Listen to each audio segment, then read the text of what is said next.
What's up, guys? It's Dan here from Crypto Camacho. Dan Camacho here, back at another episode of Crypto Camacho. Hey, guys, I know this has been a long time, man, and how the world has changed. Damn, I don't make a video in a year, and the whole world turns upside down, right? It's crazy. The whole world has been turned upside down with this pandemic, the coronavirus, COVID-19. Crypto has really been turned upside down. Now, yesterday, literally, I get a hashtag that says Obamagate. And now President Trump is accusing President Obama of treason. The world could not be any more of a confusing, chaotic, and fascinating place right now, especially for me. I can't believe everything going on. It's hard to keep up with, everything going on and my entrepreneurial activities, my job, all these different things going on. And it's just crazy to watch playing out in real time. I wanted to make a video. I want to come back. I want to start really helping folks learn what's going on, not only in the world, but with what's going on within the crypto space. And really, I want to become a lot more authentic about the different types of things that I do, the types of skills I have, the type of work that I've done in the past and what I do today, a variety of experiences. I want to turn this channel into more than just a YouTube crypto channel, right? Crypto, I was definitely very deep into for several years. And even still now, I watch it very closely. But my interests have shifted a little bit, right? And I'm not all in on crypto, meaning I don't want to make videos exclusively about the cryptocurrency space, right? Or about Bitcoin or about blockchain. The reason I really kind of stopped making videos in the first place was, one, it just became very time consuming, and it became this kind of repetitive thing that I kept making videos about cryptocurrency and blockchain. And ultimately, though, what happened is I learned that the industry was corrupt. It was corrupt to its core. And I still feel that way a lot today. I largely feel that the crypto currency space is very corrupted and very, very slimy. It's a dirty industry. There's a lot of manipulation going on, a lot of really fake projects or fraud projects altogether, a lot of different scams going on. And it really, frankly, just turned me off with the whole entire industry. I think it was really about the time when Bitcoin Cash and BSV was created, right? When BSV and Bitcoin Cash split, it was the second split that happened. At that point, I was just like kind of fed up with it. And I was like, you know what? I've had enough of this bullshit. This is like ridiculous that these keep splitting. Not that they keep splitting, but that there kept being disagreements, disruptions in different factions of Bitcoin, and everything going on with the Craig Wright trial, everything going on in the BTC camp, in the BCH camp, and the BSV camp. It just became a little bit too dirty for me to handle and to really want to be extremely involved with. But needless to say, aside from all that, I have been watching crypto and still investing in crypto still for, over the last year. Haven't been making videos as much because the whole promise of the ICO industry, it kind of turned out to be a fraud, right? None of those ICO projects, or very, very few of those ICO projects, actually became anything. And a lot of them still maybe exist, and a lot of them still may have businesses. But this whole promise of decentralized cryptocurrencies and all these decentralized technologies that were going to come out of the altcoin space simply are not true. A lot of it's fabrication, a lot of fraud. I got so excited about the different types of projects that were going on and coming out in the space, which is why I made the videos, right? It was fascinating to me to watch all these different projects come out in the crypto space that I personally thought had a lot of potential, right? And I still think a lot of those projects have a lot of potential. They just don't necessarily have the right platform and or blockchain to sustain them and to really support them. Now with BSV, Bitcoin Satoshi Vision, I think that platform has probably the most likelihood to scale.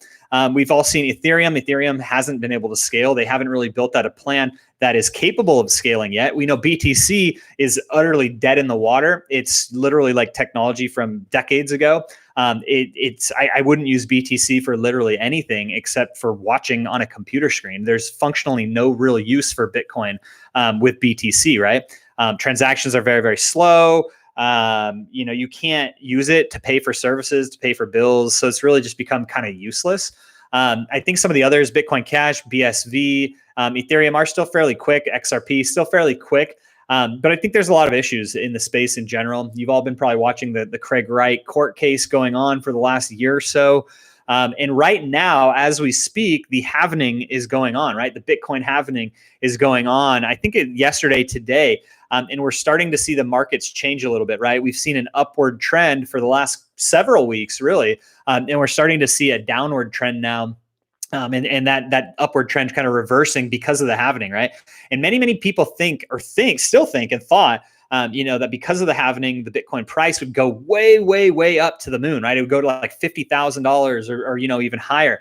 I guess technically that's still possible, but I'm definitely under the ilk that we're going to see a drop before we see any real rises or gains in the Bitcoin space. And there's also this promise, right, from Craig Wright. You could believe he's a scammer. You could believe he's the true Satoshi Nakamoto. Doesn't matter. Whatever you believe, it's all just kind of information that you should take into account if you're a trader and if you're interested in the cryptocurrency space and putting money in the space. You should definitely at least be aware of what's happening, right? So Craig Wright said that around the time of the halvening, he would be unloading a number of his BTC Bitcoins acquired through the Tulip Trust. Well, we all know there's a court case going on right now specifically about that, that particular situation. So I assume nothing has happened there yet. But once that case is over, it will be really interesting to see what Craig Wright does and if he does actually unload the Bitcoin like he is saying he will, to basically tank the market, to tank the BTC market, to tank the altcoin market, and to ultimately decouple Bitcoin or BSV from BTC Bitcoin, right? And decouple all of the other cryptos from BTC as well. And even that includes Tether, right? So Tether, USDT, that is a cryptocurrency or an altcoin, if you will, that has been there's been a massive supply printed, if you will, for that. And people argue that that's why cryptocurrencies spike and get pumped at these pump and dump schemes, right? It's really hard to know exactly what is going on, but I can certainly tell you for sure that the social media, the campaigns, the information coming out in the cryptocurrency space is largely also manipulated, right? It's almost going to the highest bidder. Whoever has the most money can bid on the most powerful, the most expansive, the most targeted keyword campaigns on social media, whether that's on Twitter, Facebook, or other platforms out there, right? Folks that have this kind of money are spending the money to promote their cryptocurrency, their network, their altcoin, their project.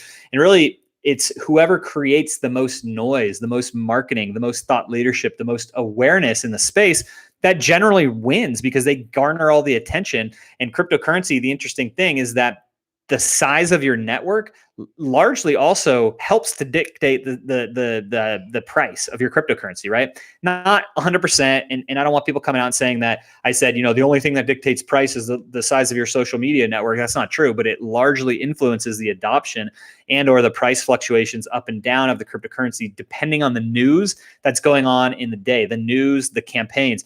And if you know anything about media and or communications or about marketing, much of the information, the news, the materials that you're reading today in the news, whether it's the mainstream media or whether it's on a niche corner of the internet, a lot of that information is created through campaigns. It's created literally through marketing campaigns. I mean, have you ever thought about the last time, you've read an article or you've seen an ad? Those are all highly crafted and targeted marketing campaigns to attract your specific persona type, your specific personality type. They're trying to attract you based on your demographics, based on your gender, or sex, based on information about you, your click patterns or behaviors of what you've done in the past. All these different types of parameters, these informational parameters about you are being stored in places like Facebook, LinkedIn, Twitter, you name it, all these different social media platforms. And then people will go and they'll actually bid on these keywords. They'll target specific individuals based on all of these different layers of interest levels. And then they'll craft a campaign, which includes ads, it includes blog posts, it includes articles, sometimes press releases, sometimes banner ads, display ads. It can include all types of different forms of media, and they push a specific message in that campaign through a variety of marketing channels to reach a specific type of person that they know they can sway, that they know that they can take action based on their characteristics, based on their past behavior, right? This is how marketing works nowadays. This is how media works nowadays. This is how the news works nowadays. And so if you're ever wondering why, your media, your Facebook feed or your Twitter feed or your whatever feed, your LinkedIn feed, whatever feeds you subscribe to, and you start wondering or noticing that they become biased or they become very, very tailored to your views, to your preferences, to your biases, to the products you like, to the styles you like. That is not by accident. That is deliberately done by companies like Facebook, Twitter, and others. It's deliberately done so that the companies, Facebook, for example, can get more advertising dollars from the companies that set up marketing campaigns. The same thing happens in the mainstream media, guys. So don't be fooled. This is happening rampantly all over the crypto space. And one other thing I think is really interesting that many people already are aware of are the number of robots, the sheer number of bots that are produced on platforms like Twitter is truly staggering. I mean, half the time you don't even know if you're talking to a real person or if you're talking to a bot. It is so easy nowadays to create Twitter bots, as an example, and promote messages and or publish content based on a set of keywords or based on a phrase or based on some trending hashtag. You can literally set up robots to go and comment and interact and engage with people all over the internet. They're robots, literally, to pump up or take down, to marginalize or to expand and inflate a particular concept, an idea, a political policy, a political agenda, anything you want, a particular cryptocurrency, an altcoin, anything like that. And that is happening not only in the crypto space, it's happening all over the world, really. And if you're wondering what's going on in the media and why things have been so strange in the media, it's because there is this battle, this war going on, people bidding and spending money to bid on basically the highest bidder is able to target a specific person if they are the highest bidder. This is well documented. If you want to watch a documentary on this to get more information, watch the Cambridge Analytica documentary on Netflix. It really breaks it down. It does a very good job of how they do this by using personality psychology and these different marketing platforms to ultimately target people and then sway their opinion and cause them to take action based on an emotional or triggered response. It's happening. It's happening. It's been happening for a very, very long time. And I think people are just kind of waking up to that. So anyway, kind of went on a tangent there, but anyway, I mean, I have a pretty significant background in media, in communications. That was my degree in college. I took communications, and I got a degree in communications. So I studied how journalism works, how media works, how media channels work, and all of those types of things. So I've always been quite fascinated by that, especially how it leads into marketing. And anyway, that's also another thing I wanted to kind of bring up is on these videos now moving forward, I don't only want to talk about crypto, and I would be very curious to know, what other topics do you want me to talk about? What other content do you want to know about? Do you want more marketing videos? Do you want to know how to create marketing tactics, marketing programs? Do you want to learn how to do web development? Do you want to learn how to make money on the internet, setting up different types of businesses that generate passive income? I have several. I can show you how they work. I can show you yourself how to create those as well. I want to just be more authentic with my background and what I've done and my history. I mean, a few things that just come to my mind, right? I speak Russian. Many of you probably didn't know that I speak Russian. I also speak Spanish. I lived in Russia for 2 years. I lived in South America for, maybe 6 months, maybe a little bit more than that. At this point, I have studied digital marketing for probably 20 years. I got a degree in communications. I've worked for some of the largest Fortune 10 companies in the world. I've worked for Blackhawk Network, which is a subsidiary of Safeway, and they've done the gift cards. If you're familiar with all the gift cards you see in the stores, I used to work for that company and produce marketing materials and gift cards. I've worked for Symantec, a security company, right? Security software company, Symantec, Norton Antivirus, if you remember that and know what those products are. I've worked for that company in different marketing roles. I've worked for GE. I've worked for a variety of GE businesses. And now I actually work for Oracle on the marketing side, managing and developing marketing programs, acquisition programs, and so forth, social media programs. So a lot of different experiences there that I'd like to bring it out.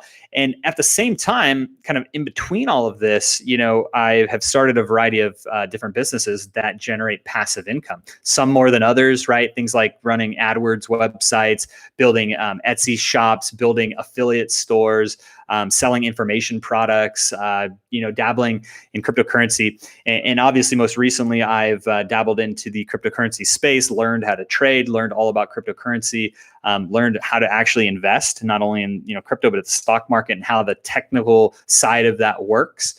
I play the piano, I play the guitar, play different musical instruments, and I'd love to bring some of that music to this channel. So anyway, needless to say, there's a lot of different topics I would like to cover, and that's not even counting the world, right? The world has changed so much. I'd love to cover some topics around, how the media works, how the media is working today, the bias in the media, the information or the lack thereof of information, the war of perception that is going on right before our eyes in the media, right? There's a huge battle of perception going on to battle for your perception, to battle for your attention. It's happening. Whether you like it or not, it's happening. And I'd love to break that down for you. Lots and lots of different things going on in the world, guys. And I would love to understand and hear from you guys on what topics you would like to hear about more. What do you want to hear from me?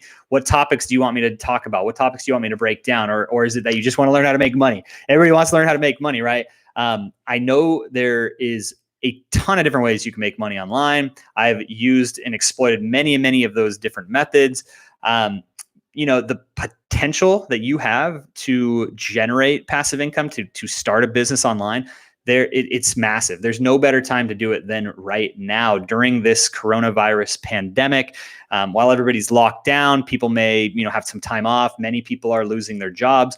Right now is the ideal time to learn new skills, to understand how you can create your own audience online and then turn 1, 2, 3, 4% or higher of that audience into paying customers that actually engage with you, that actually want to hear from you, and that actually want to hear the information you're giving them so that they can learn something. That is like the ultimate business, right? You teach people how to do something that makes them successful and makes them more valuable, and in turn more valuable to others, and creates products, and it really just grows the whole ecosystem and the whole economy for everybody. It's a win-win all the way around the board, right? That's what I really want to get into more, is really teaching and really helping folks understand how this is possible for them, even for folks that work the 9-to-5 job, right? I work a 9-to-5 job. I've worked many 9-to-5 jobs. There's been times where I haven't worked 9-to-5 jobs. It's all been by choice, right? Because I've had really good opportunities that I've not been able to turn down, not wanted to turn down.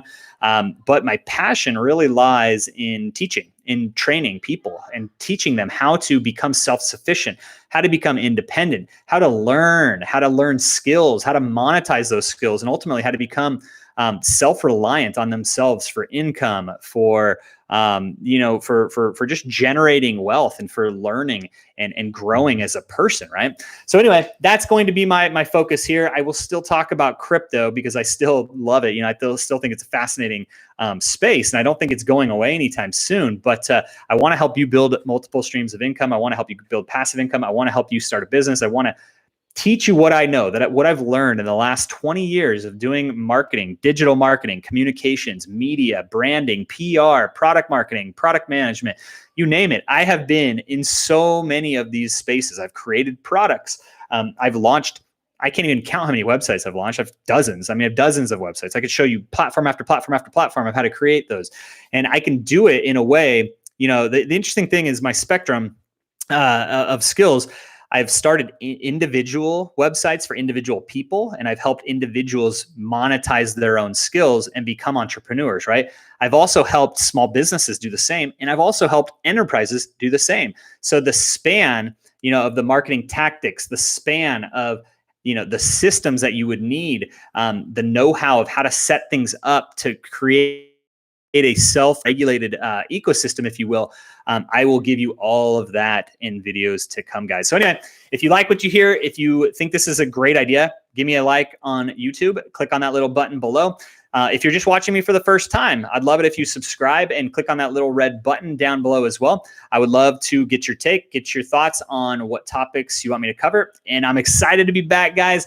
And it is going to be one hell of a ride in 2020. If it hasn't already, right? We're just starting 2020. A lot more is to come.